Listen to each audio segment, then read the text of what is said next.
Et bien le bonjour les amis, j'espère que vous allez tous bien. Donc on va faire la guidance pour le mois de juin 2021 pour le signe solaire ascendant et lunaire. Tout d'abord, je voulais vous remercier pour vos likes, pour vos abonnements, pour vos commentaires. Ça me touche énormément. Et puis surtout, si vous n'êtes pas abonné, abonnez-vous. Ça permet de faire vivre la chaîne, ce qui est important en tout cas pour pouvoir la développer. Et puis, si vous souhaitez une consultation avec moi ou faire un don à la chaîne, vous avez tout dans la barre de description en dessous de la vidéo. Je vais y arriver. Donc, du coup, on va regarder quel signe on va faire du coup aujourd'hui. Quel signe va être mis à l'honneur. Alors, hop, on y va. Donc, tempérance qui représente le Sagittaire. Donc, on y va pour les Sagittaires. Hop, je vais la mettre là. Donc, on va aller voir quelle va être votre énergie pour ce mois de juin. Donc, je ne me base pas sur un domaine en particulier. On va voir ce que l'on nous donne. Ok, 2 de Michel, c'est la 2 d'épée. Ok, qui est d'ailleurs mon deuxième prénom, Michel. Alors, donc on vous dit, tout irait mieux si vous preniez une décision, ne vous posez pas trop de questions, trouvez un compromis. La 2 d'épée représente la dualité intérieure, le fait de ne pas réussir à prendre une décision. On est un petit peu fermé, un petit peu à l'entourage, à tout ce que l'on peut nous dire ou aux conseils que l'on peut avoir. Ça demande la 2 d'épée d'avoir confiance en son intuition et de la suivre surtout. Puisque vous avez les messages qui sont en vous, mais il peut être obstrué par le mental.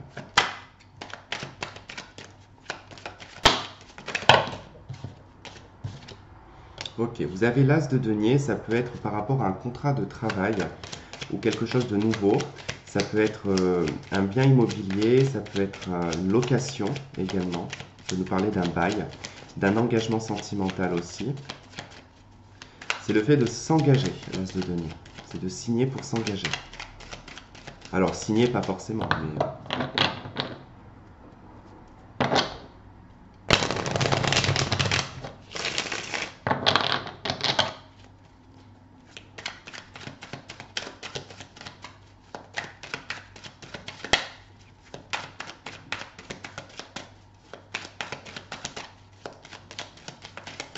allez, pour les Sagittaires, pour le mois de juin 2021, le signe solaire ascendant et lunaire, qu'est-ce qu'on a pour le Sagittaire? C'est parti.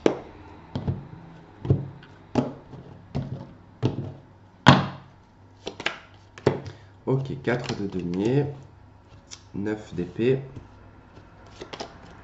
le battleur, la lune. Ok.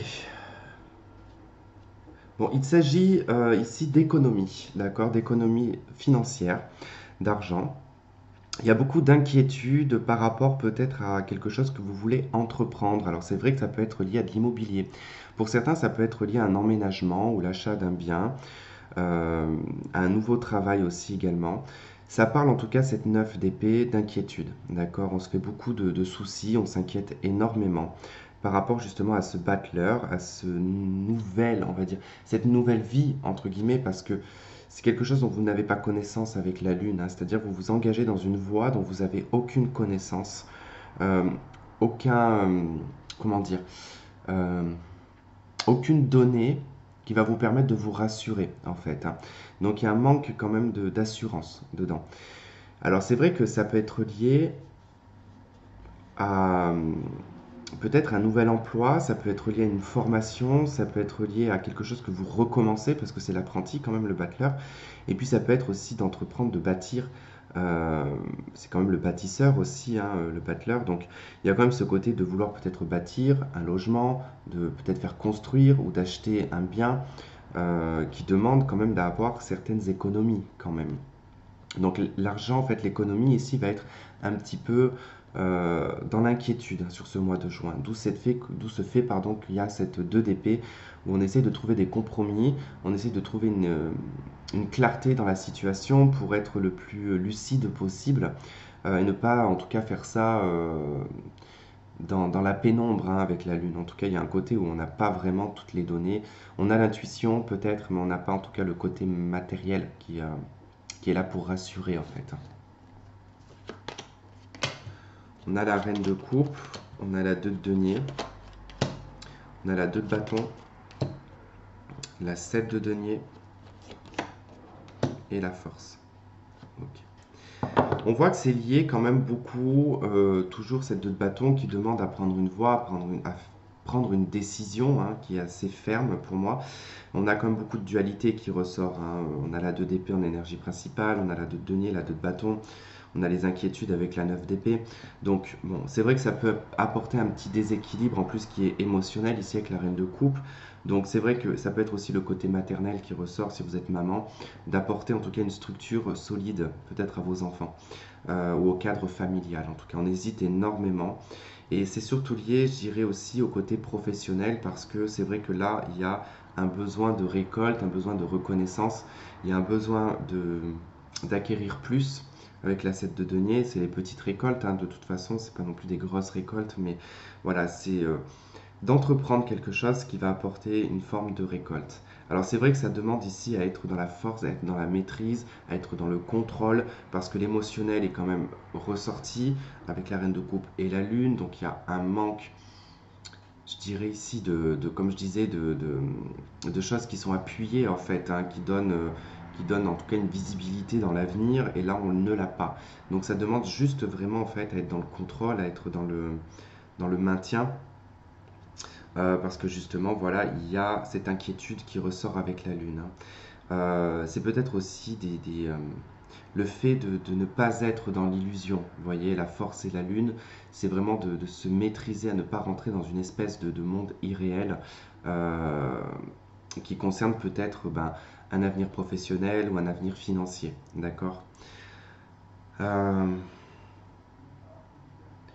Si on a un petit peu, j'ai pas trop le cadre sentimental quand même qui ressort, hein. Mais bon, si c'est le cas au niveau du cadre affectif et sentimental, bon, on a quand même ici une relation où on est peut-être engagé, où on a énormément de doutes sur la fidélité, c'est possible. Hein. En tout cas, on attend d'avoir certaines réponses.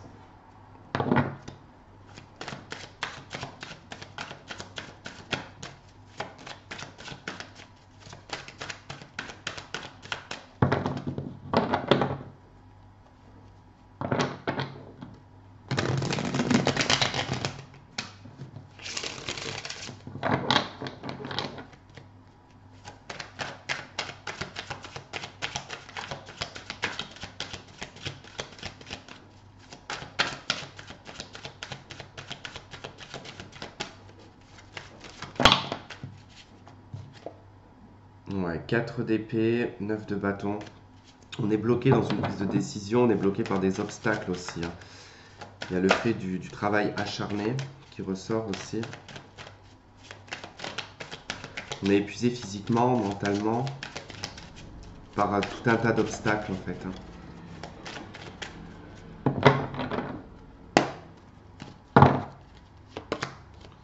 Ouais, 10 de bâton, 10 de coupe, le pape, la roue de fortune, la 10 de denier. Eh ben dis donc, vous y allez dans les 10 vous.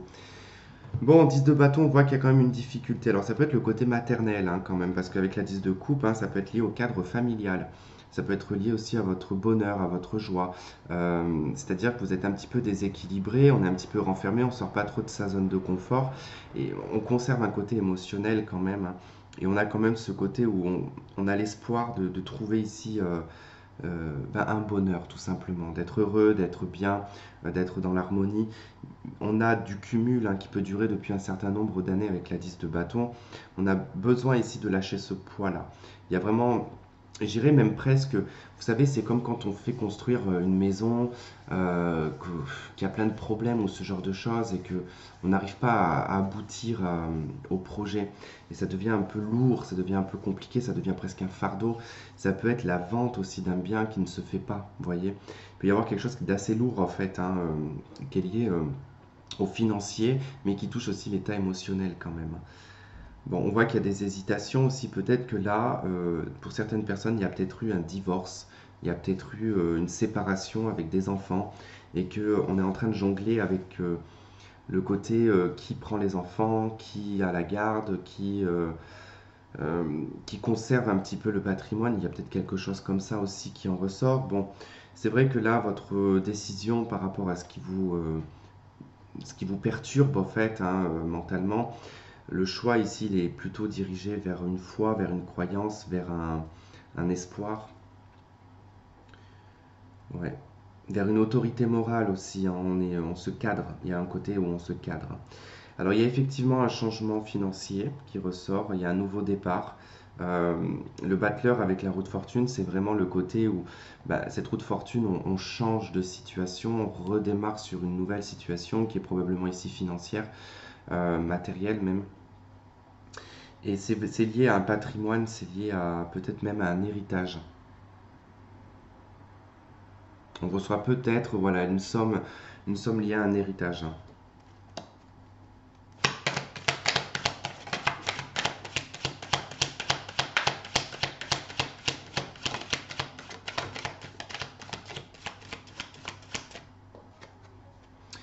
Ok, on a le cadre amoureux qui ressort, on a la parole. Pour certains d'entre vous, l'as de denier peut représenter votre célibat, votre individualité. Euh, Avec la reine de coupe, la 10 de bâton, ça peut nous parler de personnes qui sont célibataires depuis très longtemps et que vous voyez ça un petit peu comme un fardeau d'être seul et de ne pas pouvoir construire avec quelqu'un. La parole ici avec la 4 de denier, la 2 de denier, la 10 de coupe, euh, ça peut être ça dans le cadre effectivement où il y a des enfants, le cadre familial qui est un petit peu, je dirais, branlant quand même, hein. On peut discuter ici d'une forme de stabilité. Mais là, c'est vrai qu'avec la parole, l'amour, on peut être en discussion dans le cadre sentimental par rapport bah, justement à la vie que l'on mène ensemble, puisqu'elle m'a l'air d'être quand même tout de même un poids. Ça a l'air d'être un petit peu étouffant. Il y a quelque chose un peu comme ça qui ressort. On est dans l'hésitation en fait, de sortir de sa zone de confort.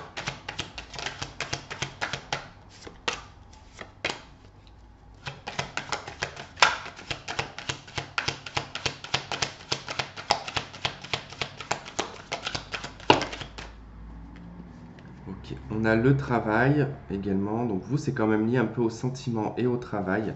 Bah, il y a effectivement pour certains d'entre vous, soit bah, vous en avez un peu ras-le-bol du travail où vous êtes, mais j'ai plutôt le sentiment ici de vouloir changer de travail, ou tout simplement pour des personnes qui sont en recherche d'emploi, de chercher un emploi parce que ça devient presque important, presque vital, je dirais. Il y a beaucoup de soucis qui se fait par rapport au travail.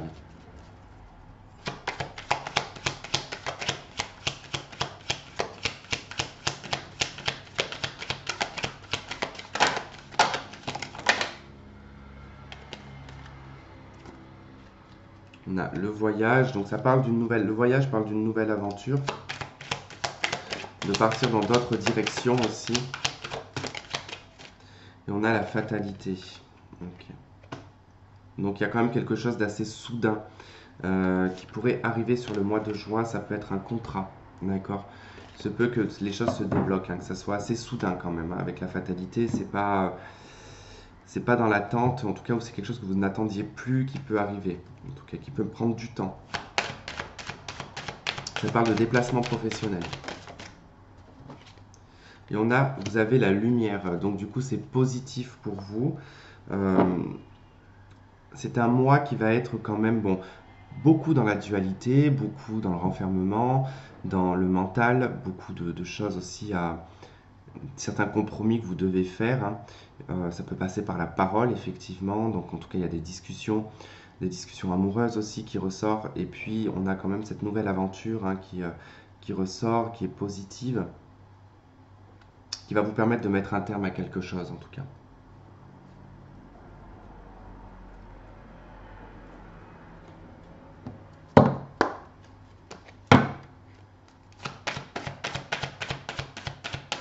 Allez, pour les Sagittaires, pour l'amour, qu'est-ce qu'on a?